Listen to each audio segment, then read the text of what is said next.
In today's video, I'm going to teach you how to add a new language, specifically Japanese, to your computer using the settings available in Windows. This is a handy tool if you're looking to dive into some language learning or simply want to customize your computer experience with a different language input. So let's get started. First, you'll want to access the Start menu from your desktop. You'll typically find this at the bottom left corner of your screen, represented by the Windows icon. Once you click on that, you'll see a range of options, but for today, let's focus on finding the Settings button. Next, you should see the Settings option, which usually has a gear icon next to it. Click on that, and you'll be welcomed into a world of possibilities for customizing your device.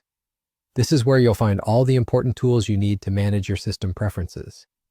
Now, you'll want to look for the section titled Time and Language. The reason we're diving into this section is that it's the gateway to modifying your language settings, among other things like changing your date and time preferences. Once you're in the Time and Language section, cast your eyes to the left-hand side where you'll spot Language and Region. By selecting this, you gain access to manage the languages on your device.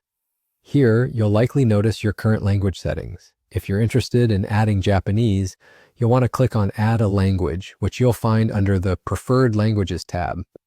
Doing this will open up a window where you can search through a list of available languages to add.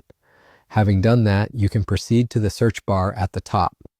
Type in Japanese, and once it appears on the list, click Next. This is where the customization really begins, as you get to choose what features you might need. Selecting Install will prompt your system to download the language pack along with any additional features you've opted for. These might include things like handwriting recognition or speech settings, which can be adjusted depending on your specific needs or preferences. Now, just let your computer work its magic by installing everything you've selected. Once the process is complete, you'll have successfully added Japanese as a language option on your computer. This means you can switch between language inputs, practice your language skills, or enjoy whatever other benefits a second language might bring to your digital experience.